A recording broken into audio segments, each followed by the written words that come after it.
Enrique Salazar's body tumbled down the Italian marble steps like a disjointed doll. The impact of his shoulder against the floor echoed through the empty mansion. Blood streamed from a cut on his forehead. But his eyes, half closed, remained alert. Aware. He did not pass out. He chose to pretend. Seconds earlier, Enrique had argued with Patricia, his ex-wife. She had shouted about child support, about his absence, about being a ghost father to the twins. He replied with calculated coldness, as he always did. Patricia shoved documents against his chest and slammed the door on her way out. Enrique turned too quickly. The Persian rug slipped. His feet lost their support. The fall happened in slow motion inside his mind. Now, motionless on the cold floor, Enrique kept his eyes almost closed. He wanted to see. He needed to know how people would react if he died there. How much were his relationships worth? Would anyone truly care? Or would they only pretend for the sake of his fortune? The first to find him was Natalia, the nanny of his twin children, Daniel and Sophia, only 10 months old.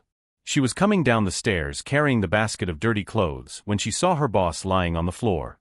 The basket tipped over. Baby clothes scattered across the ground. Natalia's scream tore through the silence. A visceral scream of absolute panic. She dropped everything and ran to Enrique, kneeling beside him. Her hands shook violently as she checked his pulse.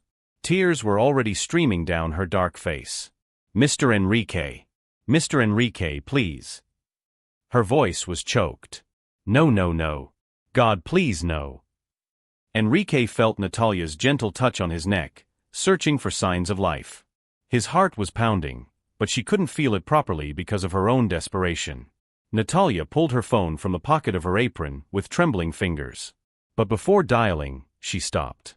The babies. Daniel and Sophia were in the nursery. Alone. Natalia looked at Enrique, then at the stairs, torn between two impossible urgencies. Her face twisted in agony. "I'll be right back. I'll be right back, Mr. Enrique. Don't die, please." She ran upstairs. Enrique heard her enter the children's room. He heard the crying begin when the twins sensed the panic in the nanny's energy. Natalia spoke to them as she came back down, now carrying Daniel in her arms and Sophia in a sling tied to her body. "It's all right, my loves. It's all right. Natty will take care of everything." Her voice tried to be firm for the children, but it trembled. "You won't be alone. Never. Natty promises." She knelt again beside Enrique, now with both babies. Daniel cried and reached his little hands toward his motionless father. Sophia only stared, frightened. Natalia dialed the emergency number with one hand, while the other held Daniel against her chest. "Hello? Emergency? I need urgent help." Her voice came out broken. "My boss fell down the stairs. There's a lot of blood. He's not responding." While giving the address, Natalia caressed Enrique's face. Such an intimate maternal gesture that he felt something strange tighten in his chest. No one touched him like that. Not since he was a child. "Hang in there, Mr. Enrique. The babies need you. They need their father." Natalia wiped her own tears with her shoulder. "I know you're distant, I know. But you are their father. They love you, even if they don't understand that yet." Daniel began to cry louder. Natalia rocked him. "Easy, Danny. Look, Daddy is here. He's going to be fine. He is, yes." She kissed the baby's forehead. "Natty won't let anything happen to your daddy. Never." Enrique realized something devastating in that moment. The babies did not reach for him seeking comfort. Daniel cried, clinging to Natalia. Sophia hid her face in the sling. When they needed safety, it was the nanny they looked for. Not their father. "You know, Danny, your daddy is a good man inside," Natalia whispered, as if speaking only to the child. "He just never learned how to show it. Natty thinks no one taught him that when he was little like you." She adjusted Sophia in the sling and continued pressing on Enrique's wound with a towel she had grabbed. "But we're going to forgive him, right? Because family forgives.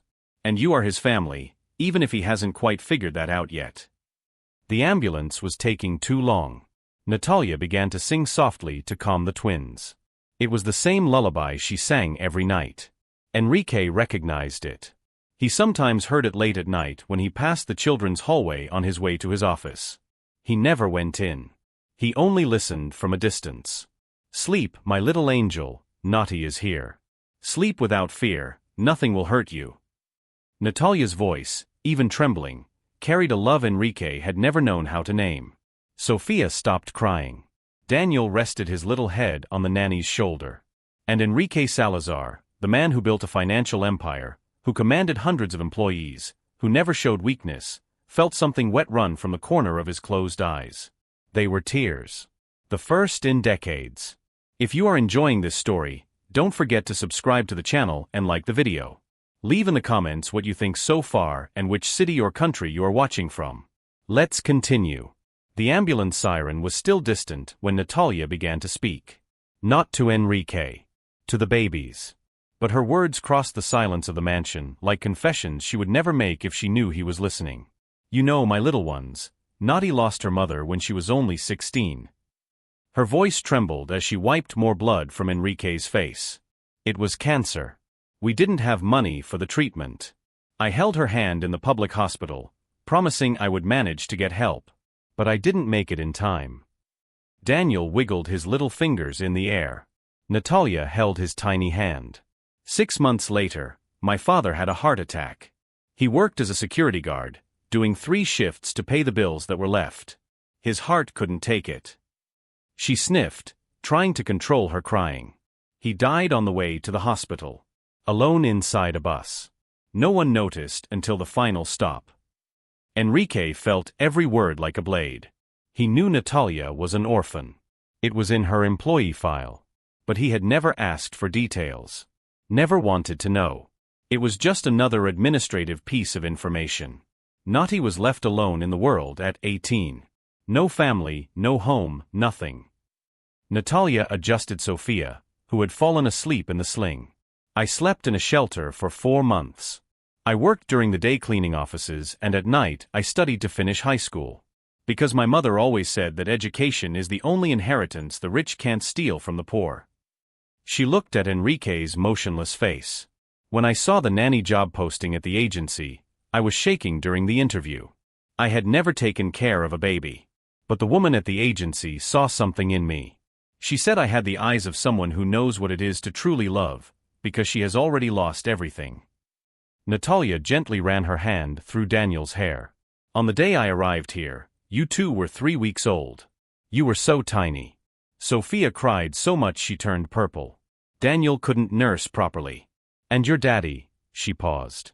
"Your daddy looked at you the way someone looks at a problem that needs to be solved, not at a miracle that needs to be celebrated." Enrique clenched his fists. He wanted to scream that it wasn't true. But it was. He looked at his children exactly like that. As obligations. As consequences of a failed marriage. Naughty was afraid she wouldn't be able to handle it. "But do you know what happened? You saved me." Natalia's voice took on a softer tone. "Every smile, every little fuss, every sleepless night. You gave me back something I thought I had lost when I buried my parents. You gave me back a reason to wake up." Daniel yawned. Natalia rocked him with automatic, perfect movements. Sophia is afraid of loud noises. Daniel doesn't like bright light on his face. Sophia only sleeps if someone sings softly. Daniel needs gentle strokes on his forehead to calm down. She looked at Enrique again. "Your daddy doesn't know that. He never asked." Guilt began to settle in Enrique's chest like a lead weight. He lived in the same house as his children. He paid for everything. But he knew nothing. Absolutely nothing. Last month, Sophia had a very high fever in the middle of the night. 104 degrees. Naughty called Mr. Enrique 7 times. He didn't answer. He was at a business dinner. Natalia wiped away another tear. "I took a taxi and took her to the hospital alone. I stayed there all night, with her in my arms, praying. When you arrived home in the morning, you didn't even notice that we weren't there." Enrique vaguely remembered that day. He got home, took a shower, went to work. Natalia was with the babies in the bedroom when he left. He truly noticed nothing different. But Naughty doesn't tell these things to you because Naughty knows that you carry pain too. Natalia adjusted the towel on Enrique's wound. The cleaning lady once commented that you grew up in a boarding school. That your parents were rich but never visited.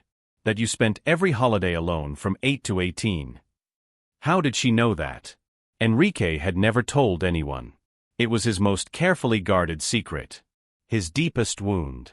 So Natty understands, you know? We don't turn into stone because we want to. We turn into stone because we were broken so many times that stopping feeling seems safer than risking feeling again. The siren was closer now.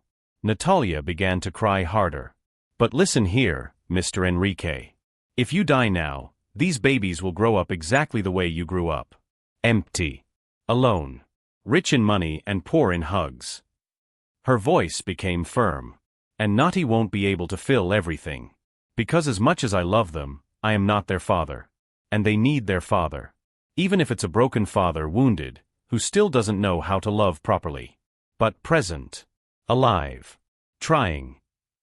Daniel stretched out his little hand and touched Enrique's face. A light, curious touch. See, Danny? Daddy is warm. He's going to be okay. Natalia forced a smile for the baby. And when he wakes up, Natty is going to make him promise one thing. She will make him promise that he will try. That's all. Just try to be present. The front door opened. The voices of the paramedics filled the hall. Natalia stood up quickly, still holding both babies. Here. He's here. The paramedics surrounded Enrique. Bright lights. Efficient hands. Quick questions that Natalia answered with impressive precision. She even knew the medications he took, his allergies, his blood type. Information that not even the ex-wife knew by heart. As they prepared the stretcher, one of the paramedics looked at Natalia. Ma'am, are you his wife? No. I'm the children's nanny. The paramedic frowned. You know more about the patient than most wives we treat. Natalia held the twins tighter. That's because I truly care. Inside the ambulance, Enrique remained motionless. The paramedics checked his vital signs as the vehicle sped through the streets. Natalia was sitting on the side bench, still holding the twins. No one stopped her from getting in. She simply got in, as if it were her natural place. Blood pressure stable. Strong heartbeat. Pupils reacting. The paramedic wrote down the data. This man should be awake. The trauma does not justify prolonged unconsciousness. The female paramedic, a woman in her 40s, looked at Natalia. Does he have a history of fainting? Seizures? No.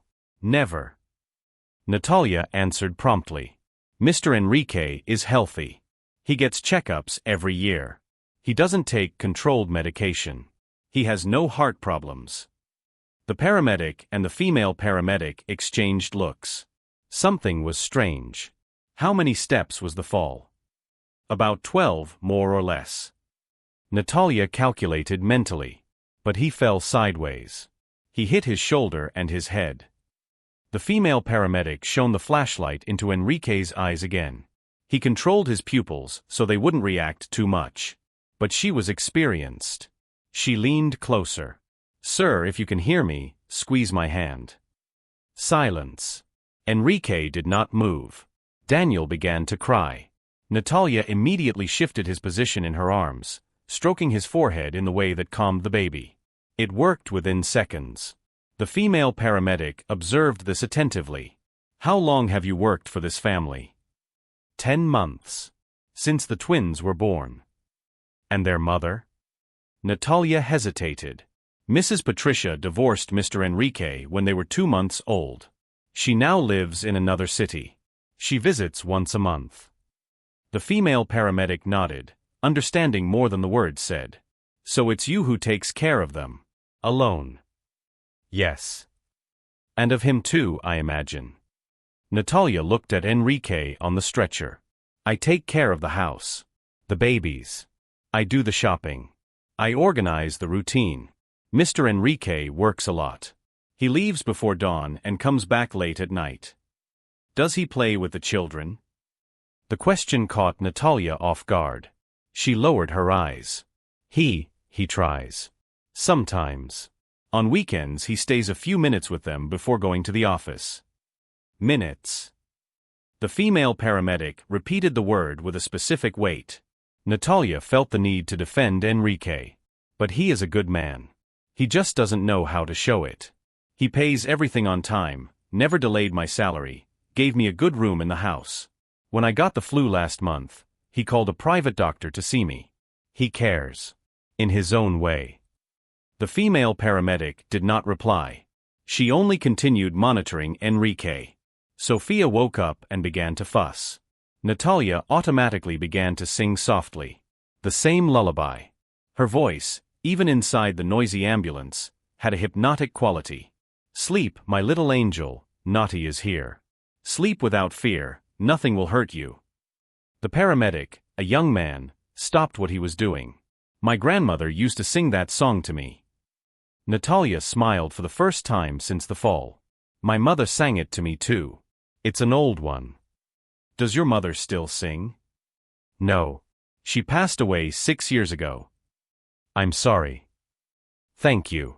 But you know, she taught me everything I use today. To care, to love, not to give up on people. Natalia looked at the twins.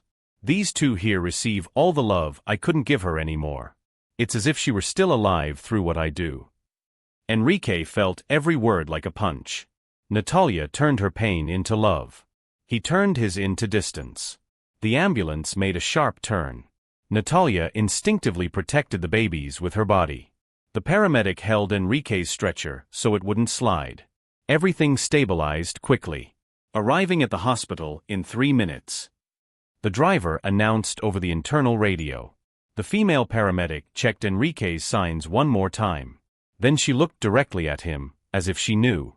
You know, sir, sometimes we lose more by pretending to be lost than if we got up and faced what we need to face. Enrique froze inside. Did she know? It was impossible. He controlled everything perfectly. Natalia looked confused at the female paramedic. Do you think he's pretending? No. It's just a random thought. The female paramedic looked away. Sometimes people are afraid to wake up because they know they will have to change when they do. And change scares more than any physical injury. The silence that followed was dense. Daniel grabbed Natalia's finger. Sophia cuddled closer in the sling. The ambulance stopped. The rear doors opened. Strong light flooded the space. Hospital paramedics took control. Enrique's stretcher was quickly removed. Natalia got down with the babies and tried to follow, but a nurse gently stopped her. Sorry, only family in the emergency room. But I need to stay with him. I am. You're the nanny, right? I understand. But the rules are clear. Natalia stood still in the hallway, holding the twins, watching Enrique disappear behind the double doors. Her tears began to fall again. Naughty shouldn't have left him alone. Not for a second. If I had stayed in the living room, if I had seen the argument, if I had stopped him from going up the stairs, she spoke to herself, in a tortured murmur. If you die, it's my fault. Sophia and Daniel will grow up without a father because of me. An elderly man, sitting on the waiting chairs, looked at her. Miss, the way you hold these children, the way you talk about them, the way you blame yourself for something you couldn't control, you love them more than many biological fathers I've seen. Natalia wiped her tears. But love doesn't change DNA. I'm not their mother. A mother is not the one who gives birth. It's the one who raises. And it seems you are raising them. The elderly man pointed toward the emergency doors. And maybe it's time to raise their father too. Because from what I heard you say in the ambulance, he needs to learn what it is to be human before he learns what it is to be a father. Natalia sat down, exhausted. The twins finally fell asleep in her arms. And she waited. As she always had. As she always would. Inside the emergency room, doctors were working on Enrique. They cleaned the wound, did sutures, applied dressings. He felt everything. The physical pain was bearable. The emotional pain was destroying him from the inside. The CT scan shows no serious brain injuries. Just a mild contusion, the doctor analyzed the exams. There is no neurological reason for him not to wake up. An older doctor with gray hair approached. She had the tired eyes of someone who had seen every possible human mask. Have you considered psychogenic coma? The younger doctor frowned. Dr. Amelia, are you suggesting that he chose not to wake up? I'm suggesting that the human mind is more complex than machines can measure. She picked up Enrique's chart. Billionaire businessman. Recently divorced. Father of small twins. Found by the nanny after an argument with his ex-wife. Amelia looked at Enrique. This man is not running from death. He is running from life. She moved closer to the stretcher and held Enrique's hand. Her voice grew lower, almost intimate. I know you can hear me. 30 years of medicine have taught me the difference between those who cannot wake up and those who do not want to wake up. She squeezed his hand lightly. And do you know what else it taught me? Cowards die 1,000 times. The brave die only once. Enrique felt the words cut through his defenses. Out there is a young woman who almost collapsed from exhaustion taking care of your children while waiting for news about you. She didn't eat. She didn't drink water. She only rocked 2 children for 3 straight hours. Amelia released his hand. That woman has no obligation whatsoever to love your children. But she does. While you, who have all the duties of a father, pretend to be unconscious so you don't have to face the emptiness you created in your own life. The silence in the room was absolute. The other doctors and nurses stopped to listen. I'm going to leave here and tell her that you are stable. She will cry with relief. She will thank God. She will hug those babies and promise them their father will be okay. Amelia walked to the door. And you will continue lying there hidden, listening to life happen around you without having the courage to take part in it. Exactly as you did over the last 10 months. Over the last years. Maybe your entire life. She opened the door. But when you get tired of being a spectator of your own existence, we'll be here. Because unlike you, we don't give up on people. The door closed. Enrique was alone with the other professionals who resumed their work in silence. Each of them processed Dr. Amelia's words in their own way.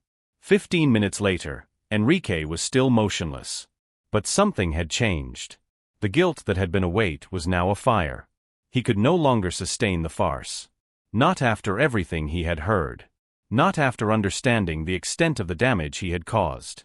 Natalia had taken care of him with more devotion than he had ever taken care of his own life. She, who had lost everything, held his broken pieces more firmly than he had ever held anything. She loved his children in a way he didn't know was possible. And he paid a monthly salary thinking that was enough. Enrique opened his eyes. The nurse who was taking notes was startled and dropped the clipboard. Doctor. He's awake. Doctors immediately surrounded the stretcher.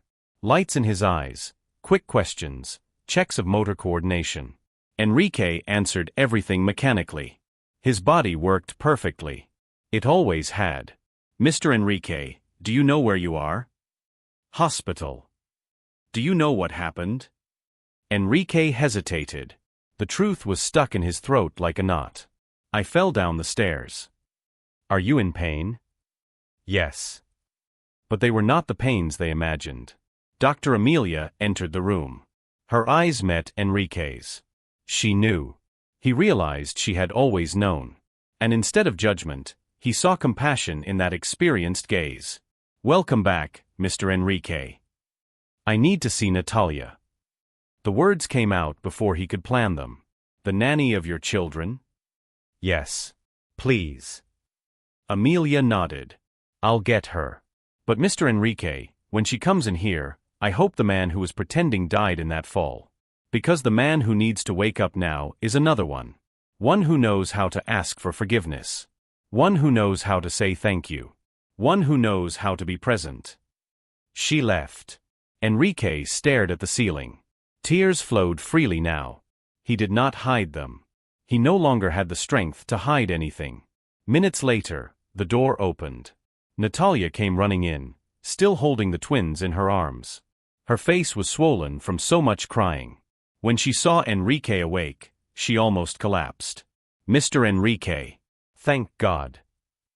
She came closer to the bed. Daniel and Sophia were still sleeping, exhausted. Enrique looked at her. He truly looked at her. He saw the deep dark circles under her eyes. He saw the wrinkled clothes. He saw the tear stains. He saw the woman who had saved him in every possible way while he pretended to need saving. "Natalia, I heard everything." She froze. "What do you mean?" "At the house. In the ambulance. I heard everything you said." His voice broke. "I didn't pass out. I pretended." Natalia's face went through 5 different emotions in seconds. Confusion, anger, pain, disappointment. She took a step back. "You pretended?" Her voice was a dangerous whisper. "I spent the worst hours of my life thinking you were going to die. I relived my parents' deaths. I felt everything all over again. And you were pretending." "Natalia, No." She raised her free hand, trembling. "Don't say anything now. Because anything you say will be too little.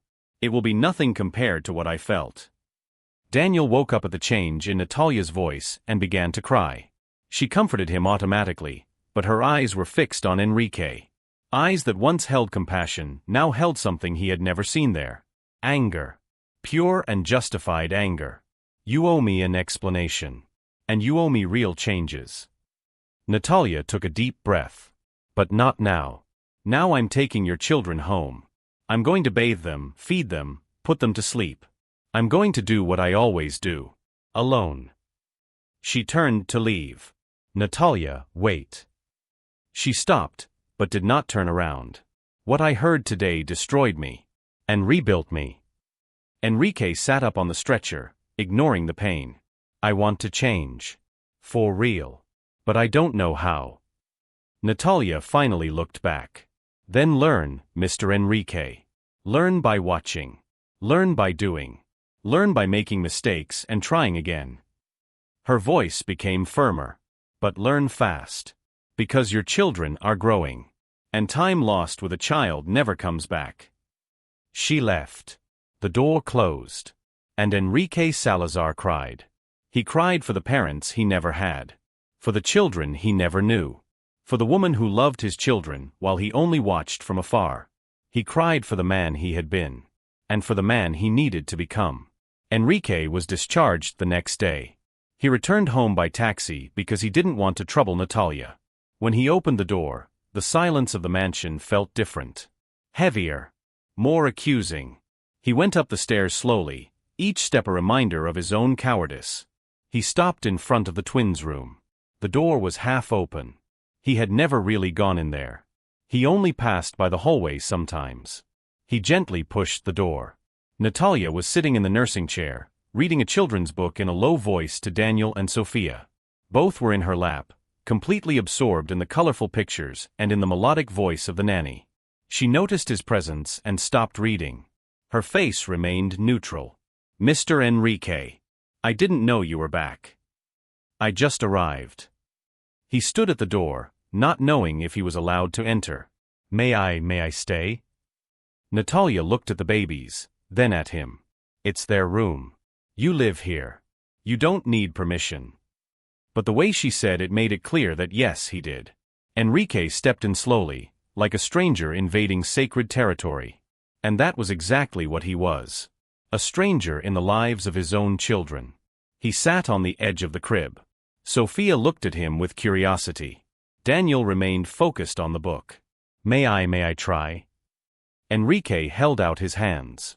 Natalia hesitated, but handed Sophia to him. The baby was unsure at first, but didn't cry. Enrique held her with uncomfortable stiffness, like someone holding something too fragile. "She likes support on her back," Natalia instructed, her voice professional. "And gentle movement. She's not a porcelain doll, Mr. Enrique. She's a child. She needs to feel steadiness." Enrique adjusted the way he held her. Sophia snuggled in a little more. It wasn't perfect, but it was something. "Natalia, I need to talk about what happened." "You don't need to." "Yes, I do." He looked at her. "I spent my whole life pretending. Pretending I didn't care when my father left me alone at boarding school. Pretending it didn't hurt when my mother forgot my birthday. Pretending that being rich made up for being empty." Natalia kept rocking Daniel, but she was listening. When Patricia got pregnant, I pretended I was happy. I pretended I wanted to be a father. But the truth is that I was terrified. Enrique's voice trembled. Because I don't know what it is to be a father. I never had an example. I never had a reference. I only know how to work, make money, build companies. But build a family? Build a bond? I have no idea how that's done. Sophia began pulling his hair. Enrique let her, without complaining. So when they were born, I ran away. I ran to meetings, to trips, to numbers on spreadsheets. Things I control. Things I understand. He looked at his daughter. But you took on what was mine to do. Without complaining. Without judging. You gave them what I didn't know how to give. I gave love, Natalia said simply. Because it's the only thing I truly know how to give. The only thing that was left after I lost everything. And I used you. I used your ability to love to make up for my inability to feel. Enrique shook his head. When I pretended to pass out, I wanted to prove something to myself. I wanted to see if anyone cared. And the answer destroyed me. The only person who truly cared was someone I treated like an employee, not like a human being. Daniel began to fuss. Natalia picked him up and walked over to Enrique. Hold him too. Both? At the same time. Welcome to real fatherhood, Mr. Enrique. She placed Daniel in his other arm. Enrique tensed up, trying to balance both babies. They were heavy. They moved a lot. They demanded constant attention. It was exhausting. And for the first time, Enrique understood what Natalia did alone every single day. How do you manage? He asked, genuinely impressed. You learn when you have no choice. When it's you or no one, Natalia sat down again. But you have a choice, Mr. Enrique. You always have. You just chose wrong until now. I want to choose differently. But I don't know where to start. Natalia remained silent for a moment. Then she sighed. Start by waking up in the morning and saying good morning to them. Start by having one meal a day with them. Start by learning what they like, what scares them, what calms them. She stood up. Start by stopping treating me like an invisible employee and start treating me like a partner in raising them. Because alone I can't take it anymore, Mr. Enrique. I love these children, but I can't be father and mother at the same time. Do you want me to change the way I treat you too? I want to be seen, respected, heard. Natalia crossed her arms. I want that when you get home, you ask how my day was before you ask if dinner is ready. I want you to know my full last name, my favorite food, my biggest dream. Basic things you would know if I were a person to you, not a piece of furniture. Enrique felt every word like a deserved slap. I don't even know your last name. Exactly. Sophia began to cry. Instinctively, Natalia took a step forward to take her, but stopped. No. You handle it. She's hungry. The bottle is in the kitchen. It needs to be warmed in a water bath for 2 minutes. Not in the microwave, it burns her mouth. But what about Daniel? Take both. Learn to do things with them stuck to you. Like I do. Enrique stood up with difficulty, balancing both babies. He went down the stairs as if he were carrying dynamite. In the kitchen, he tried to hold both while preparing the bottle. Daniel knocked over the container of powdered milk. Sophia wouldn't stop crying. It was chaotic. It was hard. It was real. Natalia appeared at the kitchen door 10 minutes later. Enrique was sitting on the floor, with both babies in his lap, the bottle finally ready. Sophia drank hungrily. Daniel played with his father's fingers. Survived? Natalia asked, almost smiling. Barely, Enrique laughed, exhausted. Is this every day? 3 times a day, at least. You're a heroine. No. I'm just someone who chose not to give up. Natalia crouched beside them. And now you also need to make that choice. Every day. Every hour. Until it becomes automatic. Enrique looked at his children. For the first time, he really looked. He saw Sophia's curious eyes. He saw Daniel's toothless smile. He saw 2 human beings who came from him, but whom he did not know. Natalia Costa Santos, she said suddenly. What? My full name. Natalia Costa Santos. Favorite food is chicken with okra, just like my mother used to make. Biggest dream is to open a daycare in the neighborhood where I grew up, so other children can have the care I had. Enrique smiled. A real smile. Nice to meet you, Natalia Costa Santos. Truly this time. She extended her hand. He shook it. And in that simple handshake, something changed. A wall fell. A bridge was built. A new beginning happened. It wouldn't be easy. Enrique would not transform overnight. But for the first time in his life, he was willing to try. Not out of guilt. Not out of obligation. But because he finally understood that some things cannot be bought, controlled, or pretended. Presence is built moment by moment. Love is shown action by action. Family is created choice by choice. And if you made it this far in this story, don't forget to subscribe to the channel, like the video, and leave in the comments what you thought and which city or country you're watching from. Your interaction helps a lot. And remember, it's never too late to start over. It's never too late to choose to be present. It's never too late.